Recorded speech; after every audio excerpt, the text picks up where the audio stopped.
Punks are misunderstood. Most when they think of punks, they think of violence, rolling around in glass, beating each other. When I think about punk, I think of the power, I think of the energy, I think of the possibility. That's what punk's all about, change. It's about music by kids, for kids, reflecting the frustrations and the problems that kids face every day. Some of us grew up with in the 70s with music by older people, singing about partying and cruising, things that we just couldn't relate to. That's not what we were feeling in our lives. And the media, they've always exploited the scene. They've always sensationalized the negative aspects, the violence. They never talked about the positive things. But we started the Better Youth organization because we felt there was positive things and that they needed to be heard. I'm tired of having this negative image, not a positive image. So this summer, we're going to go on tour across the country, and we're going to go and we're going to see the kids all over. We want to tell them that they can do these sort of things. They got to do it on their own because no one's going to help them. You got to be an individual. You got to get off ass. You got to be heard. If you got ideas, you got to say them. You got to let yourself be heard. Well, the Youth Brigade's a band with myself and my two brothers. Now, the Better Youth organization is something completely distinct and apart from that. It is an organization that puts out records, puts on shows, and generally supports the scene and tries to help things go along in a positive manner. And last year we did a show, probably the biggest show in punk show in LA history. There's almost 3,000, and with the little bit of money we made off that, we bought a bus. And now we're going to try and do our biggest project. We're going to take the bus, we're going to go out on tour around the country, and we're going to take a band called Social Distortion, who we really like, and we think we'll get along well with. Social Distortion's been together about 3 years, and this will be our first tour. First thing we've done on our own. As far as I know, we're going on this tour, and it's mapped out, I guess, but I don't really know the details, if we're going to be sleeping in the bus, or we got motels to stay at, or what. Well, the main fear is the mental stress that's going to be happening on this tour, man. There's going to be so many head games in that bus and so many people fighting over the last brew. Well, the BYO, basically what they've guaranteed Social Distortion. During that time that we travel, we will get $10 a day for living expenses, which is really cheap, but this is like the first thing for them, it's the first thing for us, and we're all just doing it for the fun of it. We're all just going to have fun. About 31 cities, about 31 cities, plus we got 6 nights in Calgary, so we're talking like between 30 and 35 shows. So it'll be 35 days or something? Well, it'll be 1, 2, 3, 4, be a little over 5 weeks. We'll be back at the end of September. The purpose of this tour is not for us to go out and become big rock stars and make a lot of money, because we know that's not going to happen. We're just hoping to break even. We're not some big act who's got a record company behind us doing everything for us. We're doing this all on our own, independently. And we're trying to prove to people that punks aren't a bunch of mindless morons who go around beating each other up, slashing each other like they say. That they can do things on their own, they can do things independently, because they believe in it and they're really sincere about it. Now, whether the tour is going to work or not, we're just going to have to wait and see.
My name is Marlon Whitfield. I'm 20 years old and I'm part of the road crew. Louis, 21. I'm doing everything, driving, working on the bus. Dennis, 16, I play guitar. Okay, my name is Adam. I'm from the Youth Brigade. I'm 17. Prince and Michael Kitteridge, 19. Road crew, learning a new profession. My name's Derek O'Brien. I'm 19 years old. I come from Orange County, California, and I play drama. Dennis, I'm 38. I'm Brian, I'm 19, I play bass with Social Distortion. I'm Mark Stern. I'm 21 years old. I play drums in the Youth Brigade. Michael, I started Social Distortion about summer of '78. I'm Dennis, I play guitar in Social Distortion. I'm old. Well, people call me Monk. My name's really Mark. I'm supposed to be make sure everything is coordinated and goes well with the van or the bus. We're going to all the big cities like New York and Washington and that, but we're also doing a lot of smaller places like Portland, Oregon, and Seattle. And then up in Canada, we're doing Calgary and Edmonton and Saskatoon and Winnipeg, which are places that bands haven't ever really played before. So I think the bus should hold out. It's only got 90,000 miles on it. No, well, we got Monk, and he's a mechanic. He's pretty good. He's been doing a lot of work on the bus, so I guess we shouldn't, if we run into any problems, I think we should be able to handle it, so long as we have enough money to fix things and nothing really major happens. I think we'll make everything. This is all the supplies right here.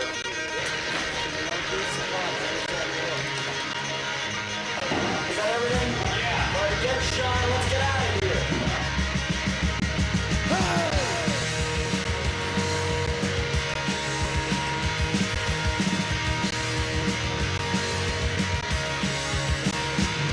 Well, I love the sound when I smash a glass. I get coffee, gonna kick my ass. Mommy is worried about the way I drink. Daddy can't figure out the way I think. They wake me up and tell them go to work. I started those that shit I feel good. I can't wait till the show tonight. When I'm with my friends, everything's alright.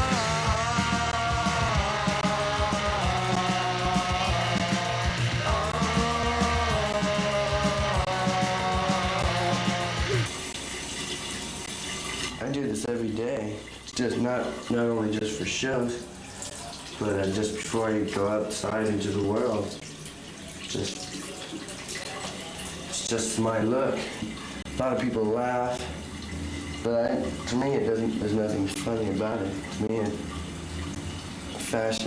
To me it's very fashionable. And it's a look that I've wanted for a long time. Most guys don't know how to wear makeup anyways. Guys naturally think you're gay because you have eyeliner, mascara, maybe a little nail polish on. I just kind of like that sympathetic look when I'm on stage. It just looks more natural too. But it kind of it looks as though you've been crying or something. It kind of makes you have a sympathetic view towards you. Yeah, I'm really looking forward tonight because this will be our first gig of the tour. This will be an assembly of what it's going to be like.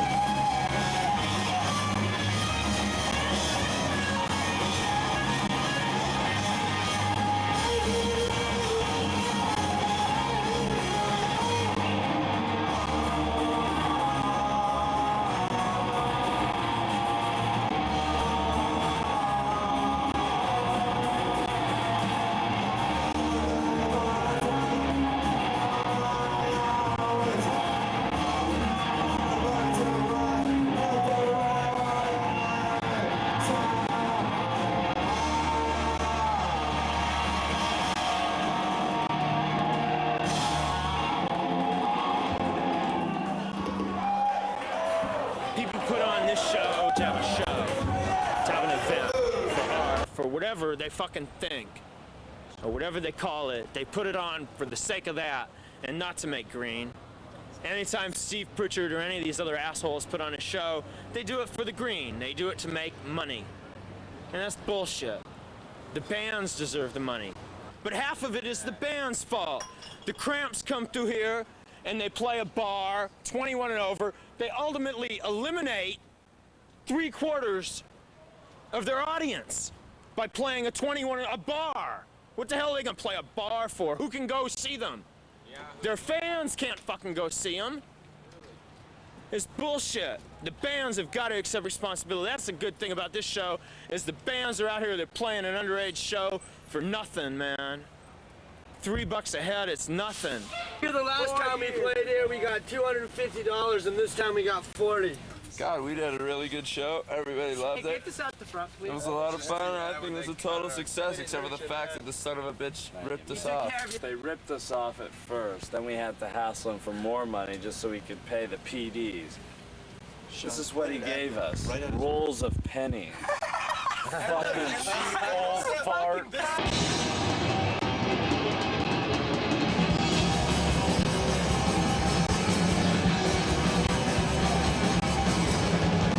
The way we feel to you are not so total real. But we just passing by. We'll find out that you don't mind. They deserve an awful lot. Turn it over and over again. So you don't need to realize how one thing you better not. First on, everything you do. Turn on, or don't prove. That's on, read it back.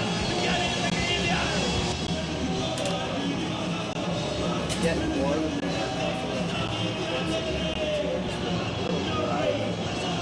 purple seems like a good color. This green might be a good color. I mean, if I was a normal person working 9 to 5, I'd get kind of pissed off if I saw someone with blue hair. I mean, because you got to figure that person, you know, leaves a pretty free and carefree life. Because then, you know, you can't go to work with blue hair. It just doesn't work that way. So they get kind of pissed off because I can go and do what I damn well please, and they have to go to work every day. Which is, I think it's a big part of why everyone dislikes punks so much. Because punks pretty much do as they please, you know. You define yourself in society to a large degree by how you look.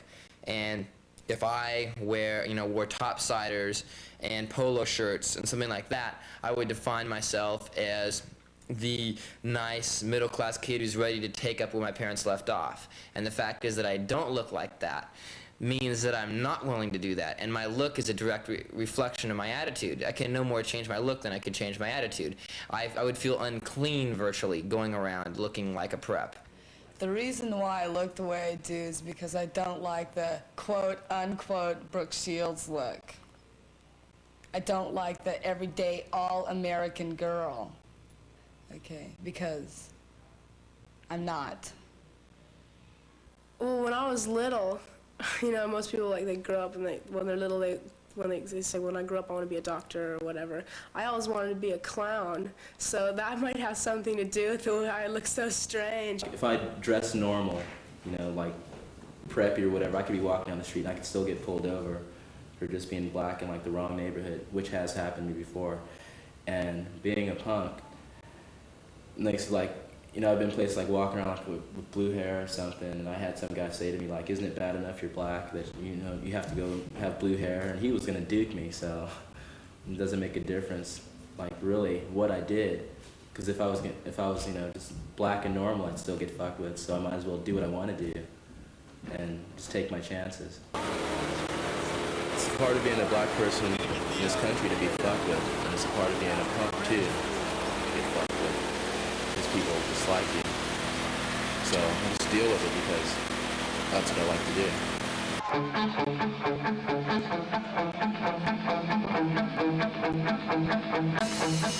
The tour's going really well right now. We're all having a really good time, and we're just about to go into Canada. We're all pretty curious to see what the scene's like there. It's really neat how there's this like underground network of punks in every major city you go to. And each scene is like a little union unto itself. That dance differently. There's different bands that put up their own things and try to put on shows themselves, and it's like really neat. And now we're about to go into Canada, and we're really curious to see what the scene's like there.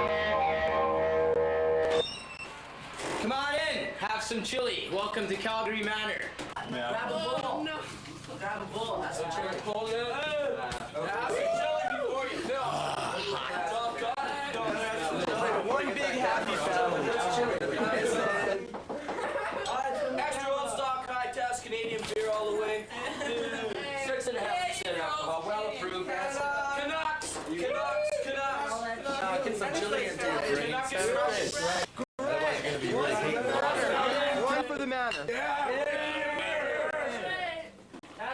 This is the best place we've hit so far. Like, Hey, give me a beer. Even though the bikers are pretty scary, we'll just like stay here till we play. Kids around here are great. I mean, this house is great. They're made us dinner, skateboard ramp outside. It's really cool out here. Like all the comforts of home. Yeah, it's like the best city we've been to all As so far as the far. punks go, yeah.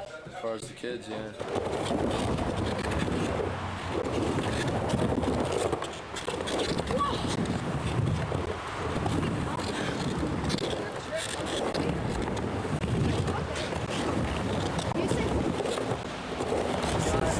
From Calgary. Most of the punks come party here. It's where everybody hangs out, have good times, bands play. Like Calgary's probably just started a couple of years ago with the punk scene, and everybody's basically still fighting for it, keep a hold of it, I guess. Why is it so tough here? It's just because there's too many rednecks and cowboys. People are too narrow-minded, I guess, to listen to other music. They just look at you and call you names and shit, want to fight you. So you gotta do it once in a while. Like, now you don't get that many comments on the street anymore. I guess It's people not too are starting to accept us. You still get people walking by. I've had people walking by and, you know, pointing fingers at me like they're gonna shoot me and, you know, stuff like that, like, you know, blow the punks away. We all kind of look out for each other. And That's the one in New York? pretty well, yeah. It doesn't matter whether you live here or not. You just I think it's a pretty small colony of punks in Calgary. Hey, let me get in the front. We're a close bunch of people. Don't fuck with the fun bus. Fun bus. The fun bus is here to have fun. You fuck with our brains and we fuck with your body. You fuck with everyone's body. I walked outside, there was a girl chick standing there, and I just started rapping to her. Next thing I know, she was in the club, then she was upstairs, and then I was at her house, and I looked at, she was like laying in bed, and I saw all these fucking little trippy marks, and I go, fuck, what's that? And she goes, oh, I got stabbed 87 times by some black guy in New York. I was going, are you sure? And finally, I believed her. I was drunk, and I had fun. One good thing about it, though, Monk doesn't have to worry about getting shit for having sex with the ugly girls. She still wasn't no Mohawk mania chick, but she wasn't so happening. So what did you guys think of the girl? What girl you No way.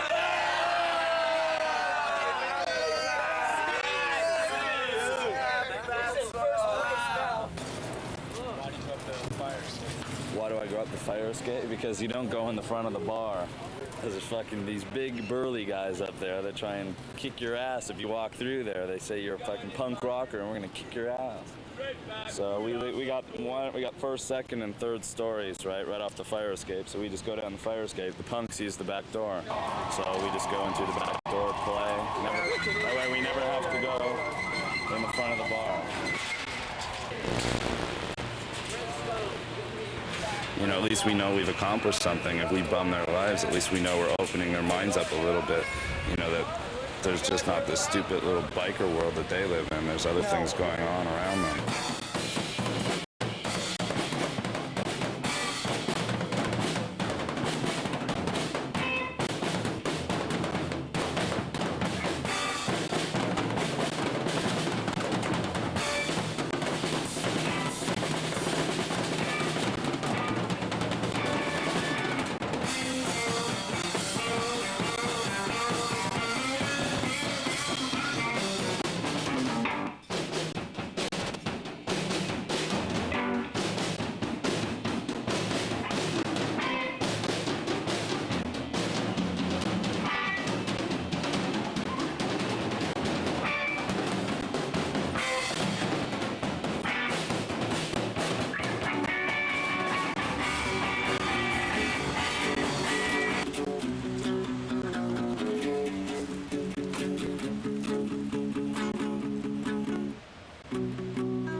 I think I've got a new song.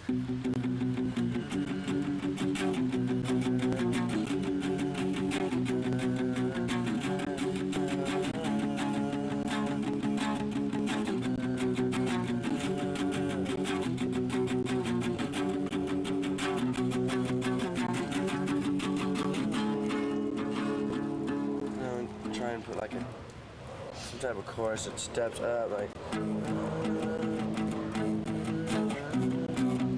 That's about as far as I got. Any lyric ideas so far? No, I like to write.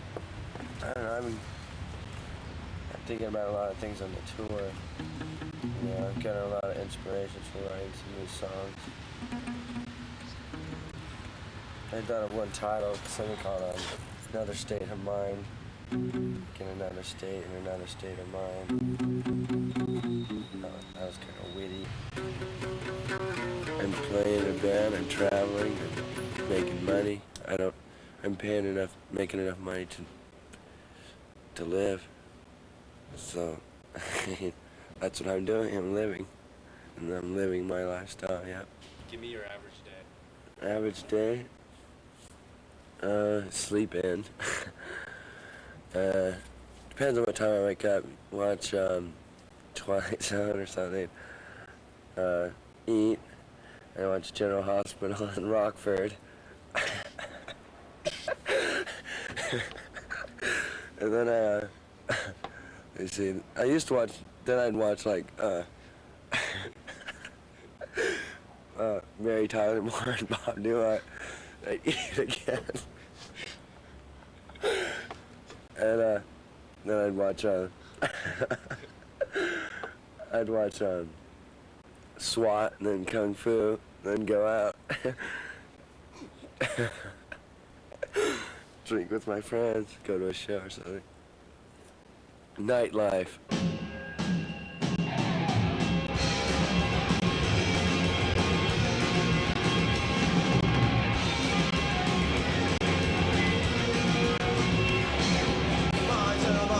Shot down school and minds and minds broke all around. Not about drinking with the boys he loves about and makes some noise. Doesn't want to be a doctor or a lawyer that I read. 20 years old and he quit his job. Unemployment buys his beer.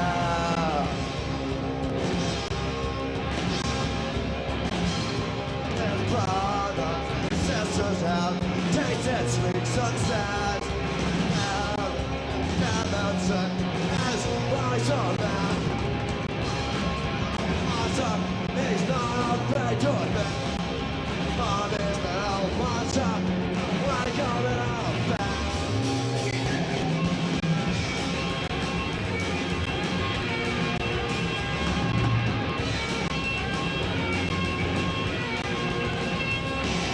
Mine's the one to shoot with a drink.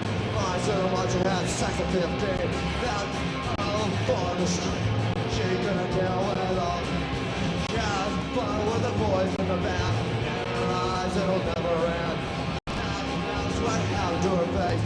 It couldn't happen that day.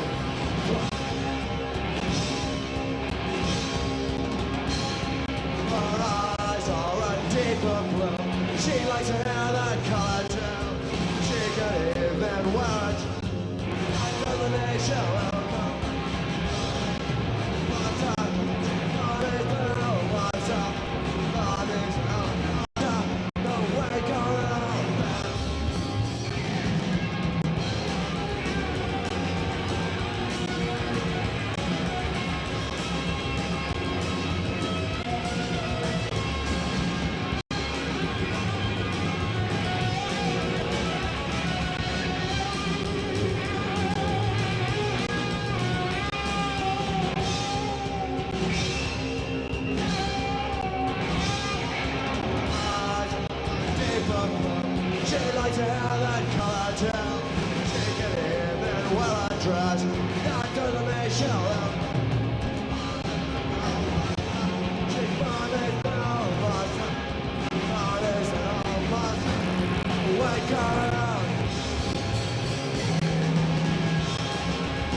Structure and the family system or whatever. There's no family system to destroy because it was already broken down. It's been falling apart for about the last 20 years. The you know, sitting down at dinner and talking about things and going to church on Sunday and playing ball in the park with the kids and everything like that. That stuff's not happening anymore. We're just living in too fast of a society. It's like A lot of people don't have time to do that. They're so preoccupied with other things. For a while, my mom used to throw me out of the house every 2 months. She'd tear down all my flyers off the walls and throw my posters away and stuff. And all the pictures of my friends, I used to have them on a bulletin board. And she'd just tear it all down and rip them up. So now I just don't like flaunt it in her face. You know, it's like she accepts it. She doesn't like it. Well, my parents just think I'm weird. And well, my dad likes my hair. My ultimate goal in life isn't to be the nice capitalist tool, which, you know, I'll get paid good money and get a nice suburban home, have 2.2 kids, and have 2 cars and a nice dog and everything like that. That's not my ideal. I'm not willing to sacrifice my life to do that. And the fact that I won't is really, I think, threatening to a lot of parents. It's threatening. I'm sure it's threatening to my parents in a way. My parents actually are more open-minded than some, so I can say that to a degree to them, and they don't absolutely freak out, but they still have a hard time recognizing it. And the fact is, to an increasing number of kids, punks and non-punks, the all-American dream is not a viable solution. Ah ouais, Marcel. Was that you? 1, 2, 3. 1, 2, 3, 4, 5, 6. 1, 2, 3, 4, 5, 6. Ah,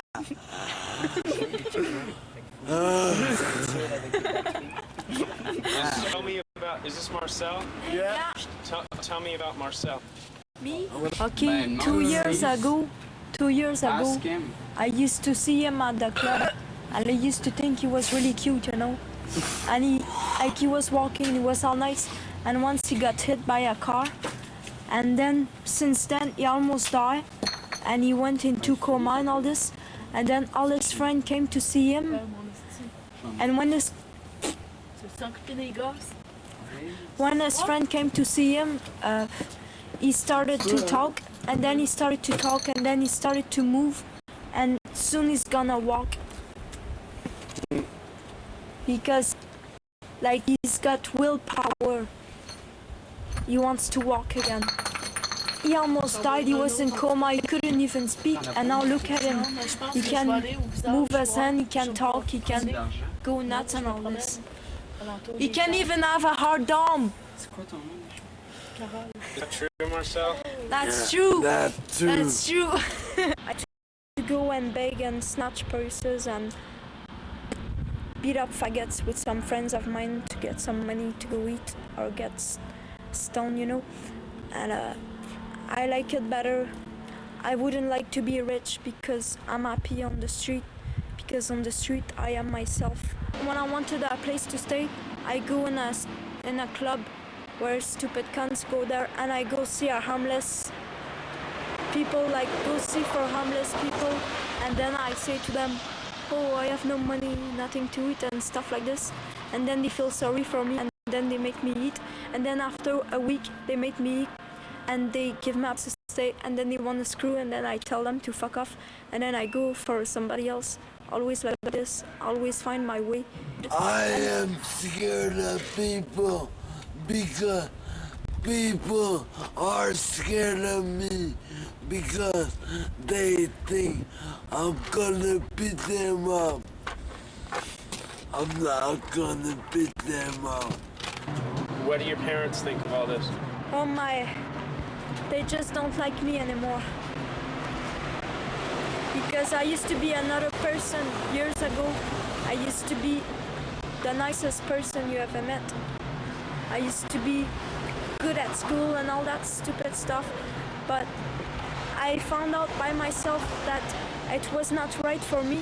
That even if I was good enough for school and all this, I didn't have to go and show up with notes and all this. What made you change? Just that I was tired of doing what people wanted me to do. I just wanted to do something I could figure out myself. I do not want to harm nobody. I want them to live in peace and to make me live in peace. I am gonna die in 3 years. So I want everybody to come and see me at the funeral. You're gonna die in 2 years? 2 years. Why? Because life is not amusement for me. I do not like to live in this kind of life. Well, this is kind of like the worst getting on the tour. I mean, the last couple of days we've been down, and it's like starting to get really bad. And in Montreal, the weather's pretty bad. We've been running out of money. We've been having the buses have been breaking down. We've been having to spend money fixing up the bus, and things are getting kind of fucked. Everyone's starting to complain and grumble about not getting enough money. We haven't been getting paid at all the gigs. Like tonight, we haven't been getting money. And then, I don't know, it just seems like things are just kind of starting to fall apart. And then to top it all off, we go to these guys who put the show on. We said we were hungry and wanted to go get something to eat, so they take us to this taxi joint that says open. It's like 3 in the morning, we go in there.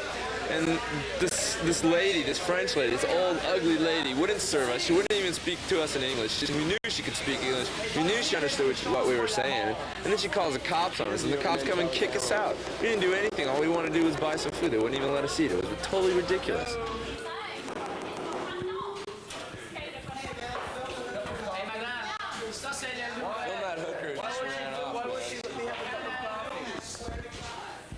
Ça c'est Canal 12. I don't understand. Like I said, check you out. They probably don't believe we're from LA. So we all leaving?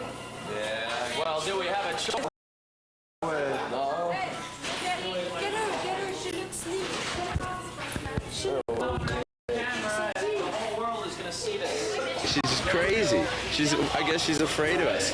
She thinks we're gonna come in there with her or something.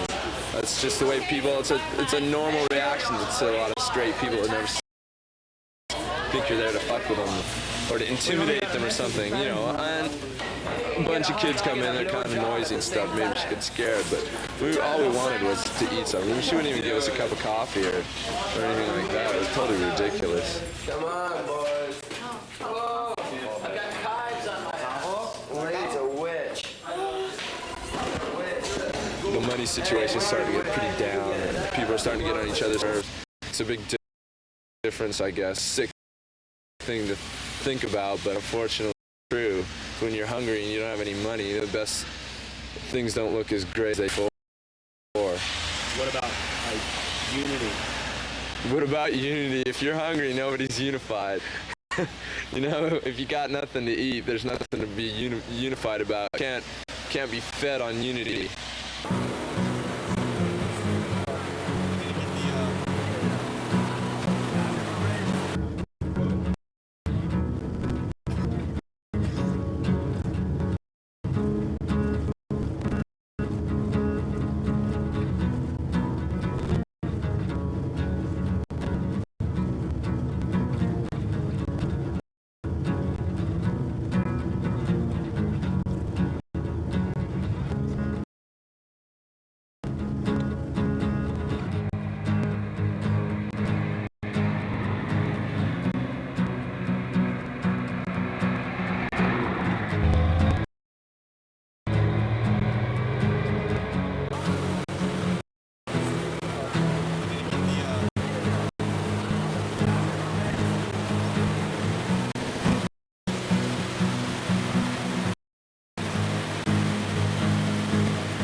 it's this spurt of energy that you get, just because the energy of the music just builds and builds. You just feel like, you know, going balls out, you know.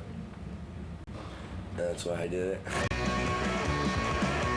Some people call it slamming, and some people call it pogoing, and some call it the skang. But I just call it dancing because that's normally what you're doing. Like this one, they just call this more or less a slam.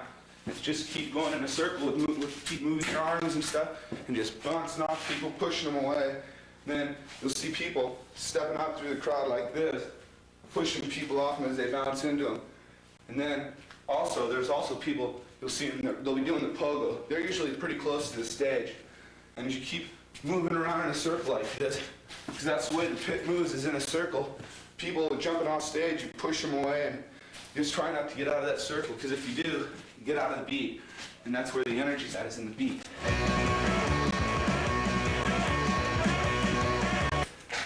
Just keeps going like this. Just keep moving around. It doesn't matter if you fall down or not, because your buddy's going to be there to pick you up, or someone's going to pick you up. Get everything?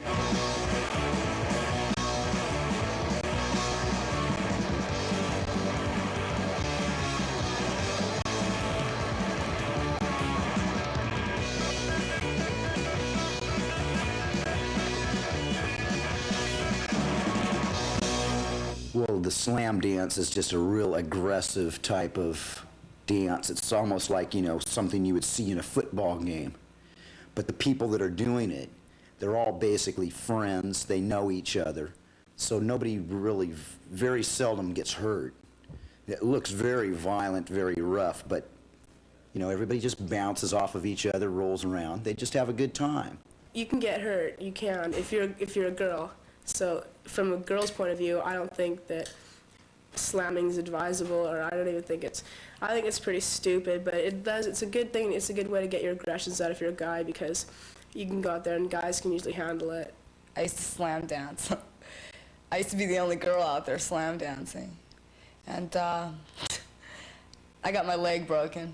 America is built around the whole idea of the John Wayne ethic of us versus them. Let's beat the shit out of the other guy before he beats the shit out of you. And really, when you look at it, that the people that are criticizing the punks for slamming are these macho Americans, fat, overage, middle-aged Americans sitting in their armchairs watching other people beat the shit out of each other on TV every Sunday afternoon. But when it comes down to some people all at once having a good time with their friends, just where there's no competition, it's just everyone having a good time. They call it random chaos or very violent, when that's not what it is at all.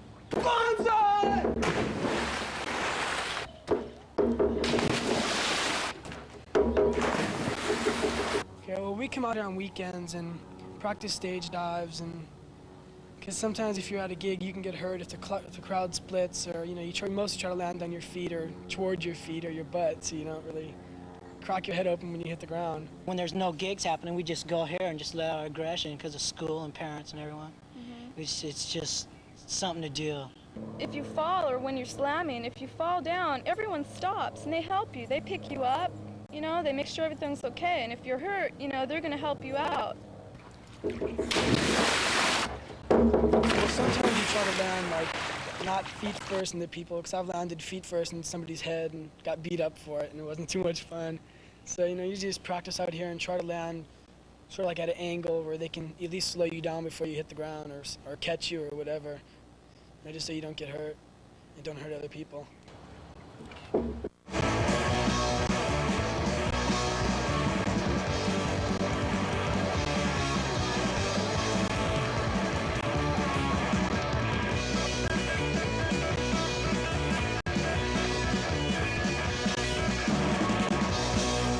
Some kids say that when they're out dancing at a punk show that it's not violent, but that's really a joke, because it is violent. The whole nature of the dance is violent. The way kids swinging around, it just looks like they're beating each other up. But the thing is it's not a malicious violence. It's not negative. They're not out there to hurt each other. They're out there getting their aggressions out. I mean, they got a lot of pent-up angers and hates and frustrations, and they're like a lot of things about the world that piss them off, and it's just a release, an energy release.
We'll unscrew this plug right here. That one? Yeah, right there. And we'll fill the gearing box. We'll get the jaw wobbles again. No more wobbles. It's like nothing. More. It's not in tune. Okay, thank you. And then just, okay, this is how the chorus cleaning goes. And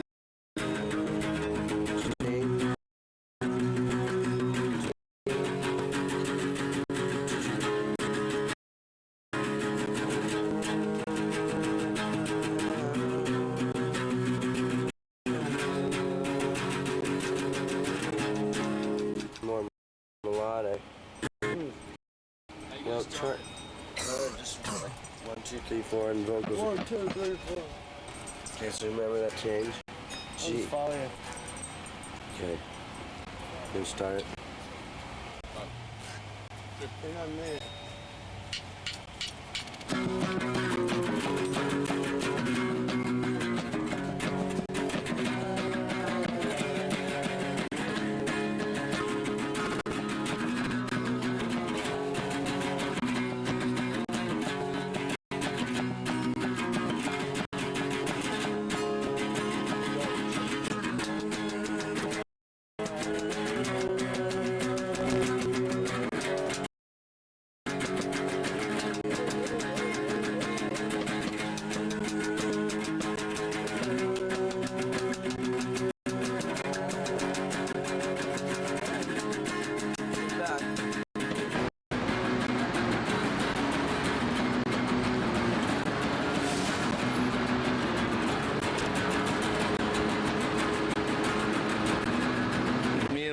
Leaving for LA or just catching a bus out. I mean, the bus broke, you know, the tour bus broke down here, and I'm not gonna be wandering the streets of Detroit just for. I've lived here before. I mean, it's dangerous. I'm not into it. We're cut now. That's it. What did the other guys think? Oh, they're bummed. I mean, a lot of them, I think, like Brent wants to go too, but the band's like holding him back. He's got like the loyalty to the band thing, but everybody's pretty much pissed off and wants to go home.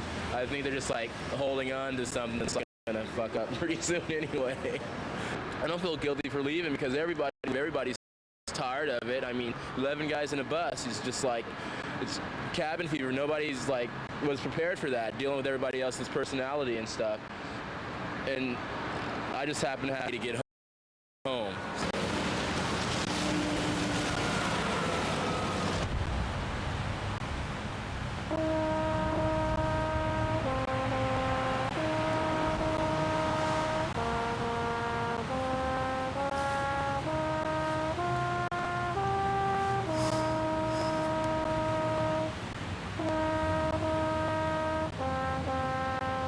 People say that punks are rebels without a cause, but that's not true. I mean, we have plenty of things to fight for. I mean, kids in the 60s, they made people aware of the problems, and they had a war to fight against. We don't have a war, but those problems are still around. They didn't find any solutions for them. I mean, they still exist. It's hard these days for kids to have anything to believe in. I mean, the traditional things we were brought up with, the government, the family system, the American dream, the whole religion thing that's so important to our society, they just don't work anymore.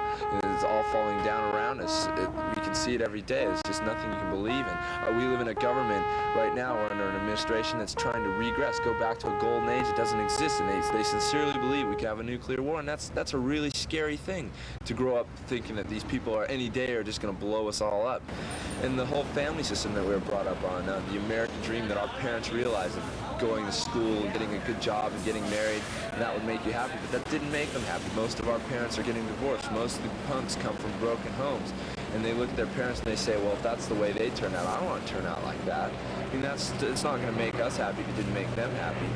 And the religious values that we were brought up in, I mean, we live in what people term a sinful society these days.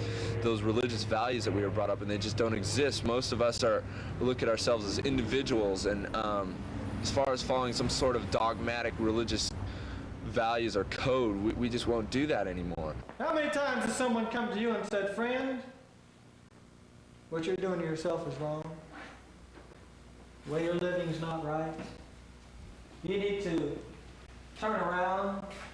Has anyone ever said that to you? And what was your reaction? Did you just go ahead right on and do whatever you want to do? Or did you listen when people tried to tell you that you're making a mistake? You know, the devil will get you to go to any extreme. The devil loves extremes. He'd like for you to be somewhere cutting yourself, deforming yourself, and abusing your body somehow, some way. That's one of the devil's tricks today. What we're trying to achieve here is we've opened our house up to anyone that wants to change, that wants to find Christ, that wants to get off the streets, that wants to definitely get an improvement in their lives, get their lives on the right track. We allow kids to stay here, we give them food, we do as much as we can. Everyone that comes here has been from a divorced family. That has been the major problem that we've seen, is the family has fallen apart on these kids. They come here and they have nothing. They have no place to live, no money, no food. We can't turn them out. Back to the basic question, if you're a punk rocker, yes, you can get saved, but I think very definitely after you are truly born again, you'll hear that still small voice begin to talk to you about particular things in your life that would be displeasing to God. But as far as the punk rock music, I'm not really that familiar with it. My own opinion would be that it does not bring God much glory. We were both part of the punk scene. We both found Jesus Christ, who changed our lives drastically, where you had a monster and an alcoholic, or both of the same. Yes, close. And we both, he really helped us. He's played a major part in both of our lives. Parents are too busy seeking their own pleasures and not really rearing the child in the ways of the Lord. When you don't rear a child in the ways of the Lord, he's going to wander. He's going to try to find the truth, especially if parents don't have it.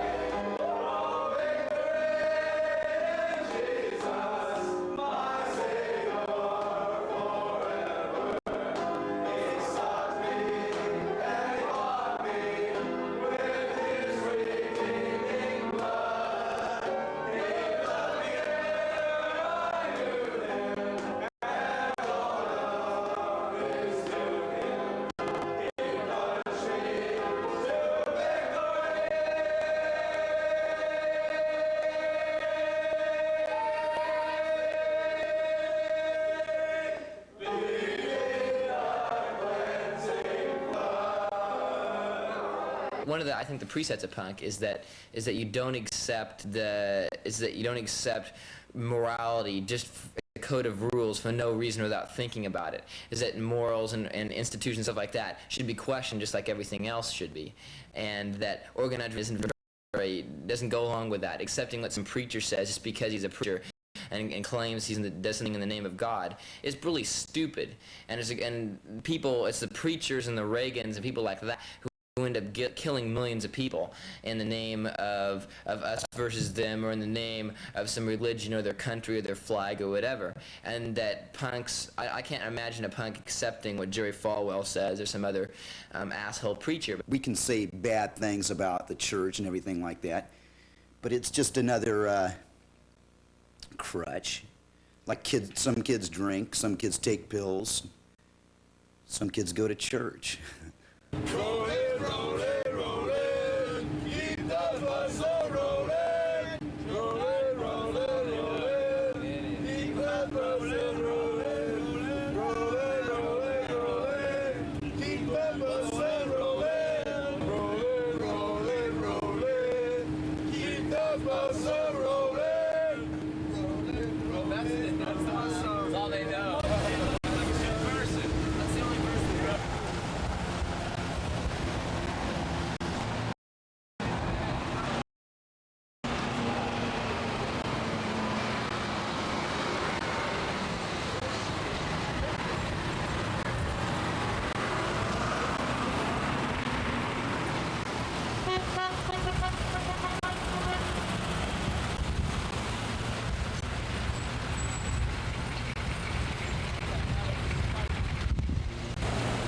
Distributors not turning, man.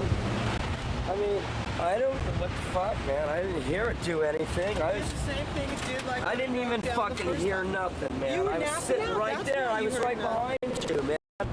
How the fuck did that happen? Wow, thanks for top follow. Oh, where's the telephone? I'm gonna call Giovanna up. Fuck you then, you sleep outside, dick. We're at Constitution and 12th, right around the corner from the Washington Monument. Yeah, this is a one big ugly yellow bus. I think we better buy ourselves a brand new Mack truck. 18-wheeler. What? Fucking 18-wheeler rolling down the highway. Fucking video games and...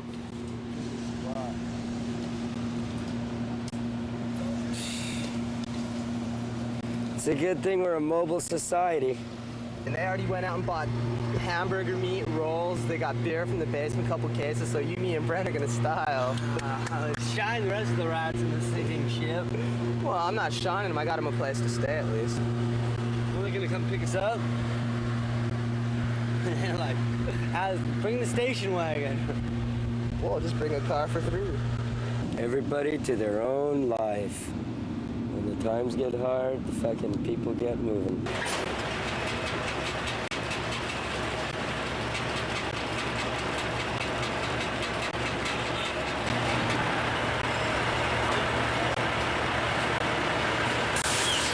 Mike Brenson, our roadie extraordinaire, has just called up a girlfriend of his here in Washington. He made arrangements for him and 2 other people to go stay at her house. So him and Brent and Dennis are going to go stay there, and we're kind of stuck. And so we're going to get the bus towed and try and find a place to get it fixed. We don't really have anywhere to stay, so I guess we'll call our friends over at the Discord house. And that's where Minor Threat, one of the biggest bands out in the East Coast, lives. They're kind of responsible for starting the straight edge movement, which is pretty much an anti-drug, anti-drink, anti-one-night stand movement that's gained a lot of notoriety around the country. And I think it's a pretty neat thing. I don't think I agree with all of it, but I respect them for it.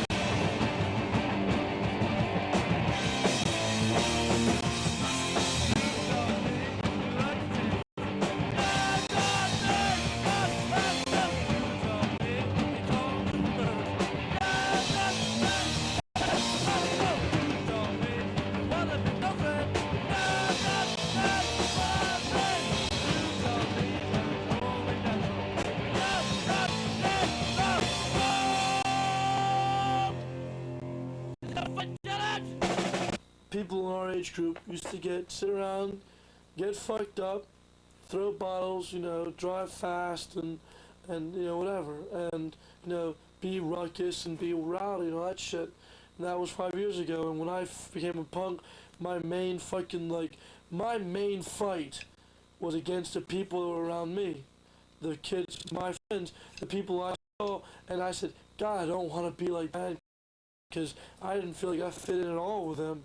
Yes, so we said, found an alternative. Yeah, we found an alternative, and now a lot of people, what would punks be doing now? Sitting around, getting fucked up, and being rowdy. That's what I don't want to be that. I want to beat that, man, and I know that we can. The Merchants of Georgetown West Georgetown wanted nothing more than punk to do than to smash out windows, scrape down the walls, drink in the streets, and beat up people. And the reason we fucked them so good is that we went to Georgetown and we're honest as shit. We never steal. We fucking go to the stores, we pay our money, we're polite, thank you very much. You know, we're just totally nice.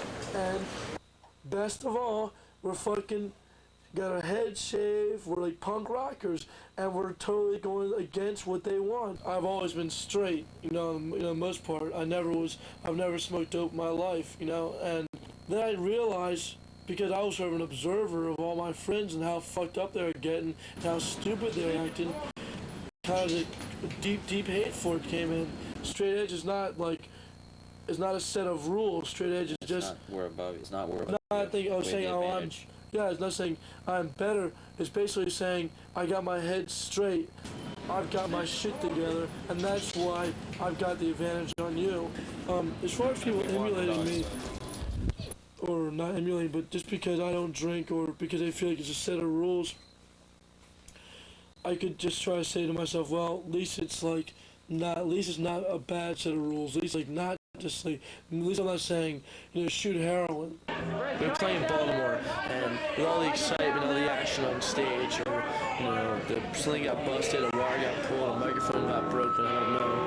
But the PA people freaked out, took all the microphones back, just started tearing the whole set down, so the whole PA down, which left us without a PA. But actually, I think it made the show, like, real great, because without the PA, everyone sang, and I didn't have the microphone, sort of like the big barrier thing, the microphone was gone. In most cases, made that stop the show, but lucky for us, most of the kids know our songs, and so it made the show a whole lot better, because they were all singing, and just like, there was like one great like chorus.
To witness the forbidden breakage of the timing gears that's plagued us in 3 fucking states across the United States so far, for what reasons unknown to man or monk.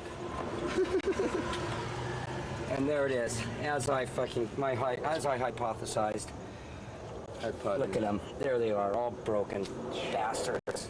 That's not bad, though. We don't have to drain the oil on this one. Well, the desertion started when we first broke down and went up to Detroit. 2 of our roadies at home. And ever since then, things haven't been going as well as we would have liked. You know, things are working out pretty well in the shows, but some of the guys just don't think that things are working out and are ready to desert and fly back to L.A. Why do things seem so bad that we've stayed here for 3 nice days and had a good time? Because we finally realized what it's like to be a human being again. We haven't been humans on that bus. We wake up stinky and sweaty and sticky every morning. We don't eat. It's like being in a goddamn cattle car. And I seriously did lose like 6 pounds, and I've just, I mean, that bothers me, because like I can't afford to lose 6 pounds. It's like we're getting punished for something on this tour. Like we did something wrong before we left, and now this is our punishment. Those 3 going off to the house, you know, it was a nice house, and I'm glad for them there, but it just kind of broke up the whole unity of us being on the bus. We stuck together this long. As soon as it broke up like that, things started falling apart. This tour has brought out the worst in everyone. Plus, it has kept Michael pretty much constantly drunk because he's always had money or someone fluent in booze, which is not good because Michael drinks excessively. You know, he drinks till he falls down. I can get as drunk as I want and still play them. I've been playing half songs for 3 years. I know them like the fucking, I know these songs like my mother. It's never us, it's just Sean Stern, period. Sean Stern tells us, Sean Stern does this, Sean Stern calls them, Sean Stern doesn't pay us. It's not like we all have a hand in the kitty, because we don't have shit to say about it. Just sit on the bus and wait for the next major catastrophe. It's not my responsibility to give them pep talks and be their camp counselor. This isn't camp. This isn't a guaranteed fun, and when the fun stops, then we're going to take care of them. You know, they have to understand and use their minds that if things fuck up, if the bus breaks down, then the money's got to go for the bus, because the bus is the most important thing to keep the tour going. And if we have to cut people's money down to $5, we have to cut people's money down to $5. That's all there is to it. Everybody's in the same boat, and if they can't make it, then they can't. Well, we've been here in Washington for about 4 or 5 days now. We've been staying here at Discord House. I don't know what Mike and Brent and Dennis, if they're going to come back or what. The bus hasn't been fixed yet, so we've just been staying here trying to keep ourselves occupied. Minor Threat's been really cool, really hospitable. They've put us up and been really nice. We heard a lot about Washington scene before we came here, and it's like it really lived up to its expectations, if not more. I'd probably say that Washington and the Baltimore area have the biggest scene in the country outside of LA, and it's really energetic. It's a lot of fun. The kids are really nice. Everybody's been really supportive of what we're doing. We've been meeting a lot of really interesting people.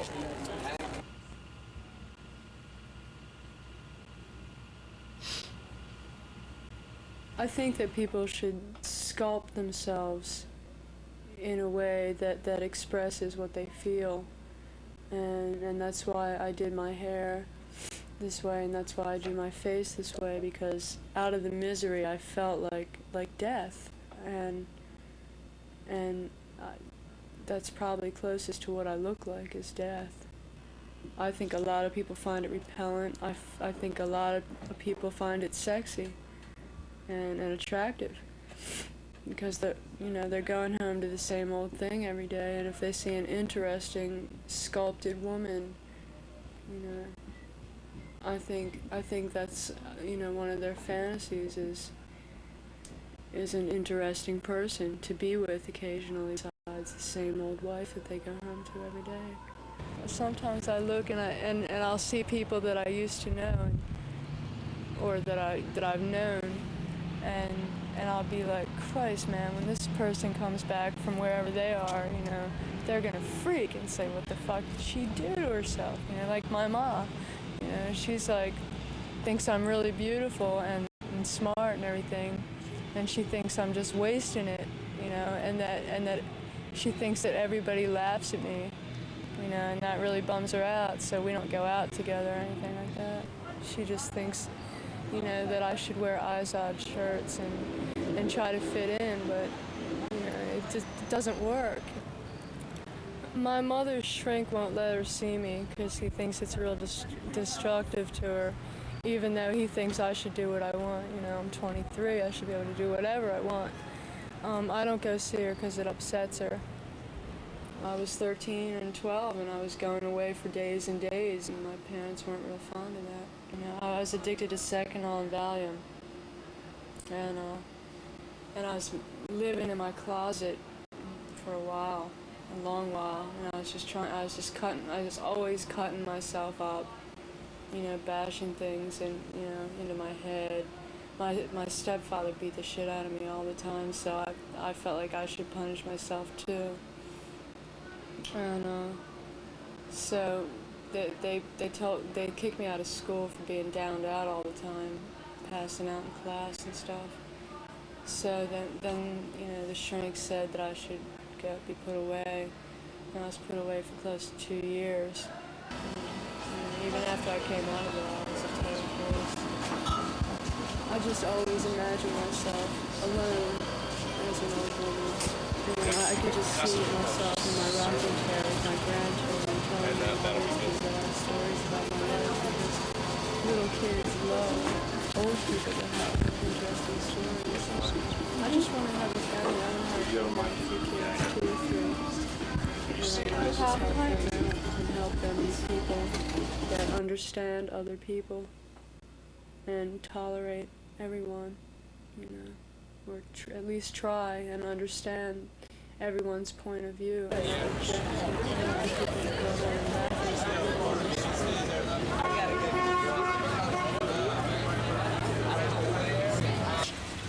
guess they left.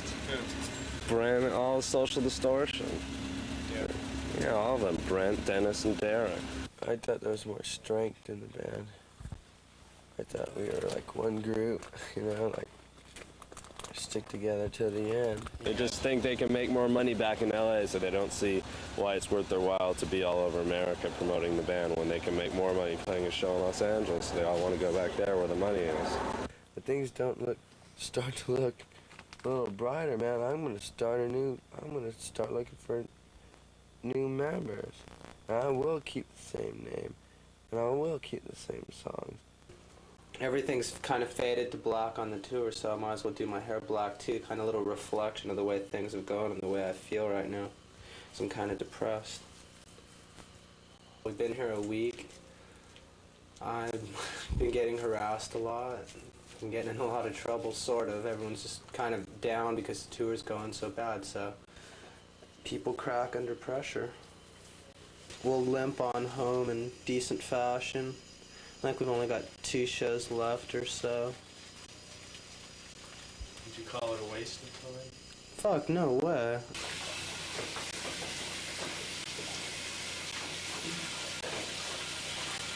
Now when I get home, diet blonde again and go back to the beach. Style.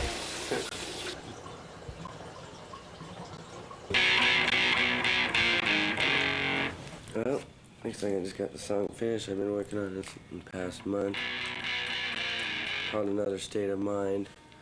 I wrote it like about the tour, about things I thought about on the tour, some of the things that happened, experiences that we've gone through. First verse says, I'm in another state of mind. I wish I could be there right next to her. This road leads to this, and this one leads to that. Her voice sends shivers down my spine. The chorus says, these scars in my flesh, I'm bruised and I'm bloody. Only she knows the pain that I've been through. I talk to her 1,000 miles away. There's tears in her eyes. If I make it back, I'm going home to her. And then that's what I've got so far.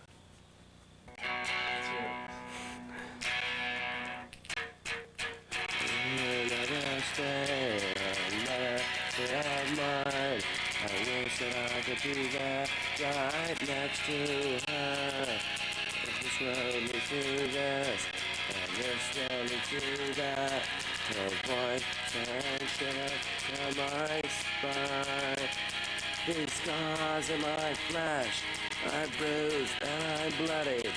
Only she knows the pain that I've been through. Talk to her 1,000 miles away, there's tears in her eyes. I make it back, going home to her. The rest of the band is gone. Our band can't finish the tour. So all I'd be stinking around for is roading for Youth Brigade. And I'd probably be getting in the way more than I would be helping. So just figure I'd go home. I had a great time.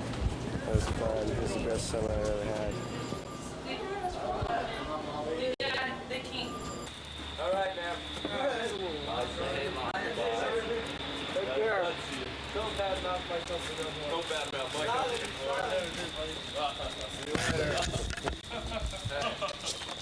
It's fun being broke down. We're going home. Tonight was the last gig. The bus doesn't seem like it can make it home, so we're going to leave it here. Some friends of ours, and we're all going home. And my loving brothers are flying home, luxury class. We're leaving the bus here because we don't want to get broken down in the middle of the desert somewhere.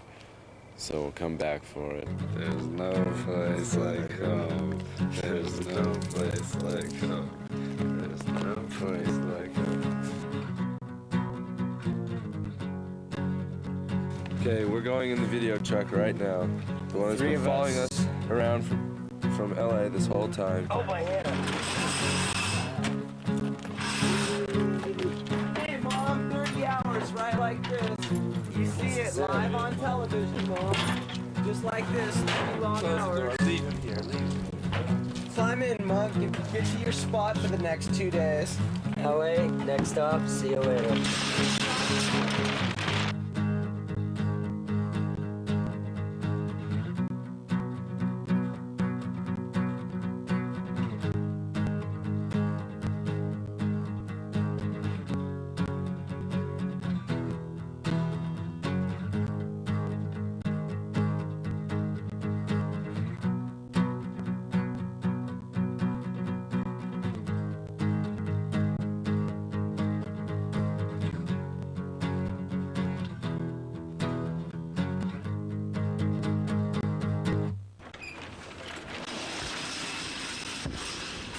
Well, we finally made it home. Boy, does it smell in here. There were 11 of us when we started out, now there's only 4. We've gone 10,000 miles, we're a few $1,000s in the hole. We're a little bit skinnier. I'd say that we're not as good friends as we used to be, or at least not right at the moment. We know each other a little bit better. You might think that this is a dismal failure, and you might be right to a certain extent. Monetarily, it is a dismal failure. But that's not what we set out to do. We didn't set out to make money. I think we've accomplished what we set out to accomplish pretty much. And that's what's important to me.